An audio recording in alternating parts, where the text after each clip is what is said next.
Have you ever navigated the labyrinth of unspoken affections, like Charlie Chaplin fumbling through silent comedies where a single glance sparks chaos, the faint scent of office coffee mingling with the electric tang of nervous anticipation, and the soft click of keyboards echoing the hesitant rhythm of a heart on the brink of confession, all while grappling with the fear of shattering your carefully crafted identity? My Awkward Senpai Episode 1 captures that exquisite torment of budding romance amid professional facades, where the glow of fluorescent lights casts long shadows of self-doubt, foreshadowing a philosophical dance between vulnerability's embrace and composure's armor. Released on October 2, 2025, as the delightful opener to this fall rom-com adaptation of Makoto Kudo's manga, it inaugurates an arc of flustered mentorship and hidden yearnings in a bustling publicity department. I personally was struck by its endearing whimsy, a narrative that seats you at a cluttered desk, the hum of printers vibrating through your chair, the subtle warmth of a colleague's smile pulling at your focus. Yet it veils the full bloom of emotions, leaving you to taste the bittersweet awkwardness of unspoken bonds. But what if one mentorship assignment unravels the threads of cool detachment? Don't you yearn to eavesdrop on those fumbling exchanges yourself, curiosity fluttering like pages in a breeze, to uncover if clumsiness can forge the most genuine connections? Episode 1 introduces a vibrant office ecosystem reminiscent of The Office's quirky interpersonal tangles, where seasoned employee Azusa Kanawa, renowned for her efficiency yet perceived as aloof, is tasked with guiding the earnest newcomer, Kamegawa, through the ropes of their publicity roles. As the series premiere with no prior context, it fluidly transitions from routine workflows to budding interpersonal sparks, blending comedic mishaps with tender observations that set the stage for evolving dynamics. Imagine yourself amid the clatter of deadlines, the crisp rustle of documents passing hands like secret notes in a high school classroom, as initial impressions clash with hidden depths, yet subtle gestures hint at affections brewing beneath the surface. What unspoken turmoil simmers in Azusa's poised exterior? The episode dangles that intrigue, suspense simmering like a pot about to boil over, beckoning you to observe if professional boundaries can withstand the pull of personal connection. Episode 1 lays a solid foundation for the rom-com narrative by establishing the mentor-mentee framework as a vehicle for romantic tension, advancing the story through Azusa's internal conflicts and initial interactions with Kamegawa, highlighted by comedic set pieces that reveal her social awkwardness without heavy exposition. Key revelations focus on her reputation's origins and Kamegawa's approachable charm, building to a subtle cliffhanger that teases future collaborations amid escalating feelings. Pacing is breezy yet deliberate, quick cuts in office antics balanced by quieter reflective beats, maintaining dramatic equilibrium that feels organic to the slice-of-life genre. Fans often inquire about cloudy aspects like Azusa's abrupt shifts from competent to flustered. Why does she struggle so visibly with basic guidance? And is her awkwardness a quirk or deeper trait? Drawing from manga chapter 1, this stems from her internalized pressure to maintain a cool senpai image despite lacking social finesse, a deliberate setup to contrast her professional prowess with emotional inexperience. Kamegawa's nerdy sincerity acts as a catalyst, clarifying that her fumbling is not incompetence but uncharted vulnerability, providing context that her mentorship assignment is a narrative pivot for self-growth, enriching the anime's adaptation by transforming surface comedy into layered character exploration. Azusa Kanawa unfolds with charming depth, her hidden wounds, echoes of isolation from her intimidating aura, akin to the misunderstood protagonists in Amelie's whimsical solitude, motivating a quest for connection, her choices consistent in overthinking yet transformative in tentative outreach. Kamegawa embodies affable innocence, his motivations rooted in genuine admiration, surprising in dialogues that pierce her defenses. Supporting colleagues add flavorful contrasts, their interactions revealing Azusa's growth from distant to endearing. Were these consistent? Yes, yet surprising in how Azusa's internal monologues transform awkward silences into poignant self-awareness, fostering empathy like peeling back layers of a guarded artifact. The episode probes the essence of human connection. What if true intimacy demands embracing one's flaws, like Socrates questioning the unexamined life amid awkward dialogues, where hope navigates despair through vulnerability's leap? Themes manifest in Azusa's struggles. Her mentorship questions morality in facades, balancing professional sacrifice with emotional survival, echoing existential yearnings in Kafka's bureaucratic absurdities. These resonate through choices, like her hesitant guidance mirroring real-life mentorship pitfalls, inviting reflection. Haven't you hidden behind competence, teetering between isolation's safety and affection's risk? The office setting introduces cultural norms of Japanese workplace hierarchies, enriching the universe with subtle details like senpai-kohai etiquette and departmental quirks that complicate romantic pursuits, adding relatable depth without overwhelming the intimate focus. The script sparkles with playful acuity, poetic in its brevity. Lines of flustered instruction carry the charm of Austen's witty banter, foreshadowing arcs while lingering like echoes in a quiet cubicle. Impactful sans clichés, dialogues evoke the awkward charm of When Harry Met Sally S. Meet Cuties, as if you're overhearing from the next desk, words heavy with subtext. Doesn't their rhythm stir a suspense that pulls you deeper? Animation from Studio L flows with lively expressiveness, art direction employing soft pastels for office warmth contrasted by cool blues in Azusa's introspection, where lighting softens her sharp features to symbolize inner softness, not mere cuteness, but a visual poetry of hidden tenderness. Stillness in awkward pauses amplifies tension, yielding to exaggerated movements in comedic beats. Direction utilizes tight close-ups on flustered expressions, compositions framing pairs like intimate portraits, editing rhythms syncing with heartbeat-like pulses to heighten emotion. The soundtrack charms as a whimsical companion, motifs of upbeat jazz elevating lighthearted scenes, crescendos imprinting revelations, silences and stares speaking louder than words. Voice acting delights. Miyu Tomida's Azusa delivers with hesitant timbre laced with tremor, embodying a soul's shy bloom. Kaito Ishikawa's Kamegawa infuses warm intensity, his voice a gentle anchor. This episode evoked a warm flutter of empathy laced with laughter, sparking wonder at affection's spark while leaving gentle scars of relatable fumbling, like reliving a first crush's awkward exchanges. Moments of connection etching deep. The pivotal encounter unfolds as destiny's brush, a breaking point where barriers waver, shifting dynamics irrevocably, reminiscent of the diner scene in Pulp Fiction blending mundane with profound. It links to universal queries. How do we bridge awkward divides to forge bonds, like threads in a tapestry of human frailty? I felt the desk's cool surface under my palms, the echo of a nervous laugh in my ears, carrying Azusa's burdens as my own. Reader, haven't you tasted that mix of dread and delight, scars of unspoken crushes begging resolution, employing reverse reading, potential flaws like repetitive awkward gags, mirroring fan concerns over formulaic humor, reframe as deliberate echoes, building thematic resonance on vulnerability cycles akin to the manga's fluffy consistency. Pacing's lightness might opaque deeper stakes, but it serves introductory charm. Complexity in subtext confuses briefly, yet invites rewatches. I didn't like occasional flat backgrounds, but they spotlight character expressions. Balanced, the episode's heart outweighs minor repetitions, delivering endearing rom-com essence. Episode 1 excels in thematic warmth, character charm, and artistic whimsy, though familiar tropes temper innovation, succeeding as a captivating launch, kindling workplace romance with narrative grace. I anticipate its affections blooming like hesitant confessions. But as desk lights dim on unspoken glances, can you resist Azusa's flustered gaze, feeling your own awkward yearning stir? Watching isn't optional. It's the inevitable stumble into your heart's hidden office, where one mentorship beckons your awakening. What if the chasm between heart's desire and tongue's treason were bridged not by eloquence, but by the clumsy poetry of mishaps, echoing the stammered confessions of Mr. Darcy in the rain-soaked fields of Pemberley, or the silent yearnings of a wallflower at a Victorian ball, where the air hums with unspoken words and the faint scent of blooming jasmine mocks your frozen resolve. In episode 2 of my Awkward Senpai, released on October 9, 2025, we linger in the fluorescent-lit confines of office romance, a gentle step beyond the premiere's initial sparks of attraction. Feel the crisp rustle of paperwork under your fingertips, the subtle warmth of a shared desk lamp casting long shadows across hesitant glances, as Azusa Kanoa grapples with her burgeoning affection for the unflappable Yukamegawa, not with grand gestures, but in the quiet battles of everyday awkwardness, like a modern-day Cyrano whispering lines to himself. This installment simmers with tentative intimacy, yet shrouds its tender core. What hidden rhythms beat in the pauses between words, and how might they orchestrate a symphony of connection? You're there, inhaling the sterile tang of coffee machines and printer ink, sensing the electric hum of unspoken invitations. Yet the true harmony? It beckons like a half-finished sentence, urging you to lean in, to witness the unfolding cadence and capture the notes that evade mere recounting. Building from the premiere's introduction to Azusa's social stumbles and Yu's effortless competence, where their senpai-kohai dynamic first flickered with potential, this episode shifts to collaborative chaos, akin to the bungled team-ups in The Office.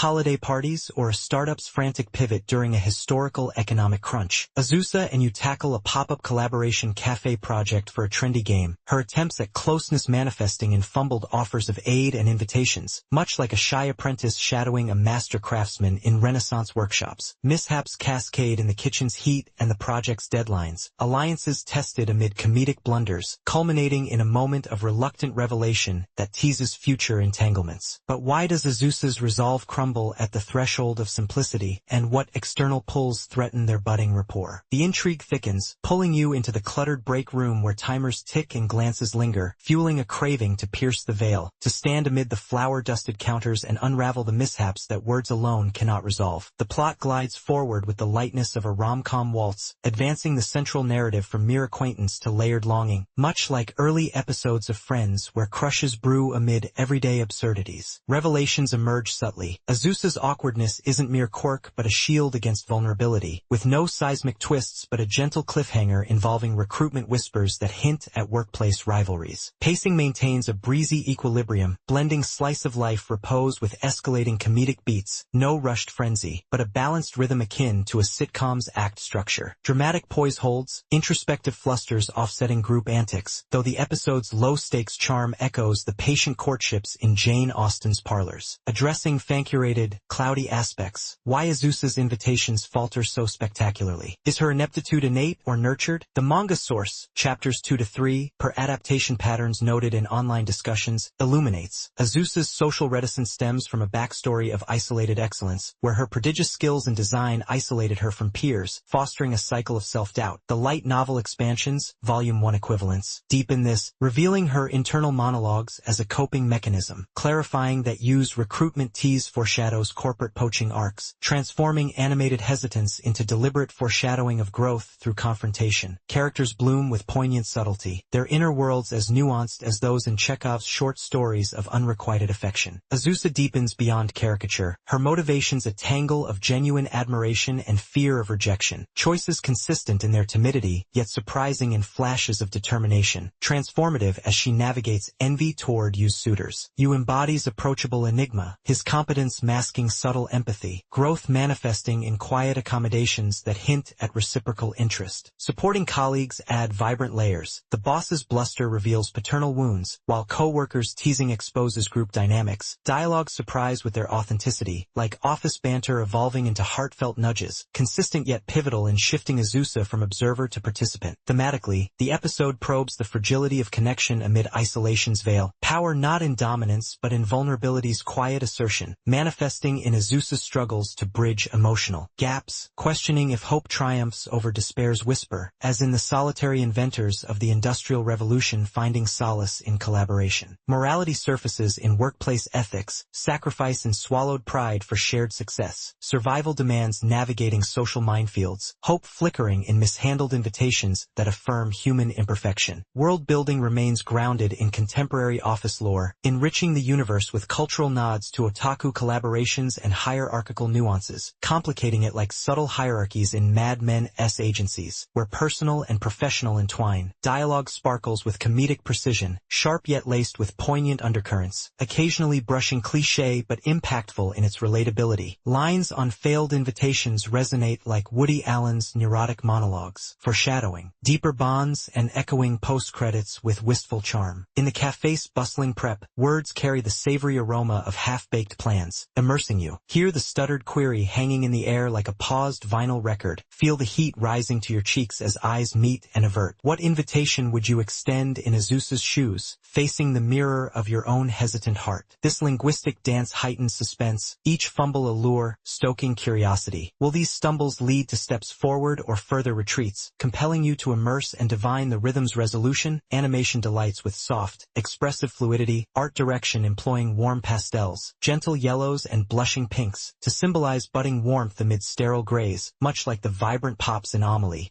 whimsical Paris. Symbolism thrives. Shadows soften awkward pauses, stillness in longing stares contrasts frantic movements in kitchen chaos, where beauty signifies the endearing chaos of human connection, not polished perfection but the glow of authentic mess. Direction wields dynamic angles, over-the-shoulder shots during invitations to amplify intimacy, compositions framing isolated figures in crowded spaces, editing rhythms pulsing like a nervous heartbeat, slow for tensions build, rapid for comedic payoffs. The soundtrack whispers as an empathetic confidant, its motifs, light jazz swells transitioning to playful percussions, elevating flusters and haunting quiet reflections, burning into memory like Michel Legrand's scores in romantic farces. Crescendos underscore near misses, while silence amplifies in pivotal gazes, speaking louder than chatter, underscoring unspoken yearnings. Voice acting captures essences. Azusa's See You delivers with quivering soaring timbre, intensity embodying a soul teetering on confession's edge. Use calm inflections tremor with subtle warmth, their performances drawing you into the dialogue as if the hesitations echo in your own voice. Emotionally, this episode imprints a tender ache of recognition, scars from empathetic cringes sparking wonder at affection's absurd beauty. Picture the flutter in your chest as invitations falter, akin to the nervous thrills in when Harry met Sally's diner scenes, or the quiet joys of first crushes in schoolyard histories. Pivotal convergences collide like serendipitous fates in a comedy of errors, a tipping point where barriers waver and possibilities ignite irrevocably, leaving you pondering. What bridges do we build from our own awkward silences, and what wonders await on the other side? I felt a visceral warmth in the mishaps, a spark of hope amid the stumbles, echoes that linger like half-remembered dreams. Yet, employing a reverse gaze, potential flaws reveal intent. The leisurely pacing, sometimes labeled meandering, mirrors thematic hesitation, a stylistic choice evoking life's unscripted pauses, like deliberate slowdowns in indie rom-coms. Simplicity in plot may opacity deeper layers for some, but reframes as accessible depth, inviting reflection. Occasional trope reliance, jealousy sparks, tempers innovation, though balanced by the episode's emotional sincerity and visual charm. In essence, Episode 2 thrives in heartfelt humor and character intimacy, its minor lulls eclipsed by resonant awkwardness, succeeding splendidly in nurturing the rom-com's gentle arc. But what if your own unspoken words await utterance? Reader, as Azuz's gaze lingers on the horizon of connection, a whispered invitation fading like mist at dawn, you're not just intrigued, you're compelled. For in her next fumble lies the key to